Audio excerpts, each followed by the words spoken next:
ভাইয়া এইচএসসি 27 ব্যাচের ক্লাসের কমেন্ট গুলো দেখতেছিলাম, ওদের দেখলাম ডিপি ব্যাচ নিয়ে অনেক আগ্রহ। এই ডিপি ব্যাচটা আসলে কি? হ্যাঁ, আমিও সেম জিনিসটা দেখতেছিলাম। ডিপি ব্যাচ মানে হচ্ছে ডাবল প্রিপারেশন। আমরা কিন্তু এইচএসসি 27 ব্যাচের জন্য এখন থেকেই 26 ব্যাচের যে অনলাইন কোর্সটা আছে সেটা ওপেন করে দিচ্ছি, যাতে ও এখনই যদি ভর্তি হয়ে যায় একদম ওর বেলায়, অর্থাৎ এইচএসসি 27 ব্যাচের সকল অ্যাডমিশন টেস্ট পর্যন্ত ও কমপ্লিট সার্ভিসটা পাবে। অর্থাৎ সহজ কথায় বলতে গেলে একবার পেমেন্টে হচ্ছে যে ডাবল প্রিপারেশন, এজন্যই আমরা এটাকে ডিপি ব্যাচ বলি। কিন্তু ভাইয়া আমি যতদূর জানি ওদের তো এখন ইয়ার ফাইনাল শেষ হলো মাত্র, তাহলে এখনই অ্যাডমিশনের প্ল্যান শুরু করাটা কি ঠিক হবে? আচ্ছা, এটা খুবই ভালো একটা কোয়েশ্চেন, এটা ওদের কাছ থেকে আমিও পাইছি। অ্যাকচুয়ালি যেটা হচ্ছে আমরা প্রিভিয়াস ইয়ারের যে ডেটা অ্যানালাইসিস সেটা করে দেখছি যে যারা হচ্ছে যে একটু আগে থেকে প্রিপারেশন নিয়ে থাকে অ্যাডমিশন টেস্টে কিন্তু তারা ওই অ্যাডভান্টেজটা পায়। কারণ ওই যে সেম সিলেবাসের সেম টপিকের পড়াশোনাগুলা কেউ কেউ শুরু করে এইচএসসি পরীক্ষার পর, আর কেউ কেউ শুরু করে আগে থেকে। তো যত আগে ও শুরু করবে তত আগে থেকে কিন্তু এগিয়ে থাকার একটা সম্ভাবনা আছে। আবার অনেকে দেখা যায় কি দুইবার ভর্তি হয়, 26 ব্যাচের সময় একবার, 27 ব্যাচের সময় একবার, সো দুইবার পেমেন্ট করা লাগে। এখানে কিন্তু আমরা ওদের এই সুবিধাটাই করে দিচ্ছি, একবার পেমেন্টে 26 ব্যাচের সাথে অনলাইন ক্লাস এক্সাম যা যা কিছু আছে সব এনজয় করলো।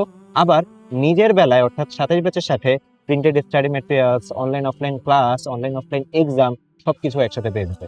তাহলে তো ভাই এটা ওদেরকে অনেক এগিয়ে রাখবে। কিন্তু ভাই এইটা কি শুধু তাহলে টপারদের জন্য, নাকি আসলে 27 ব্যাচের সবার জন্য অ্যাপ্লিকেবল থাকে? আসলে এটা সবার জন্যই। আমি যখন বললাম যে যারা অ্যাকচুয়ালি বেশি ভালো করে তারা আগে থেকে শুরু করে, এই বেশি ভালো করার ইচ্ছাটা কিন্তু সবার মধ্যেই শুরু থেকে থাকা উচিত।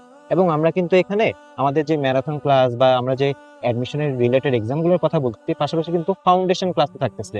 আর ফাউন্ডেশন ক্লাস কিন্তু একদম বেসিক থেকে শুরু করে সবকিছু পড়ানো হয়। তো এতে করে ওর যেটা সুবিধা হবে, এইচএসসির জন্য তো ও পড়াশোনা করছেই, তো এইচএসসির পড়াশোনার পাশাপাশি সেম টপিকের ও যদি ফাউন্ডেশন ক্লাসগুলো দেখে নিতে থাকে, তখন কিন্তু ওর জাস্ট কি হবে, সেম টপিকে পড়া হচ্ছে কিন্তু অ্যাডমিশন স্ট্যান্ডার্ড কোশ্চেনগুলোর ব্যাপারে আস্তে আস্তে ওর আইডিয়াটা বিল্ড আপ হয়ে যাবে। তাহলে তো অনেক ভালো হবে ওদের জন্য।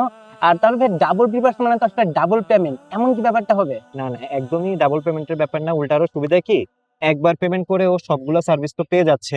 অর্থাৎ এখন ভর্তি হয়ে গেলে ওর এই চিন্তা রাখাই লাগতেছে না যে পরে যে আবার ভর্তি হওয়া লাগবে, এটা একটা। আর এখন কিন্তু আংশিক পেমেন্টও ভর্তি হওয়ার সুযোগটা আছে। পাশাপাশি ওর সুবিধাজনক যে ব্যাচ টাইম, অফলাইন ব্যাচ টাইমটা ও এখন থেকে নিজের মতো কিন্তু এটা সিলেক্ট করে নিতে পারবে। অর্থাৎ একবার এখন আংশিক পেমেন্টে ভর্তি হয়ে গেলে পরে বাকি পেমেন্টটা দিবে এবং নিশ্চিন্ত থাকবে নিজের অ্যাডমিশন টেস্ট পর্যন্ত। এইচএসসি 27 ব্যাচ, তাহলে ডিপি ব্যাচ নিয়ে তোমাদের যা যা প্রশ্ন ছিল আশা করি সবগুলো আমরা উত্তর করতে পেরেছি। তাহলে আর কোনো সন্দেহের অবকাশ না রেখে এখনই ভর্তি হয়ে যাও ডিপি ব্যাচে, আর উদ্ভাসন মিশ্রের সাথে শুরু করো তোমাদের double preparation. Best of luck সবার জন্য।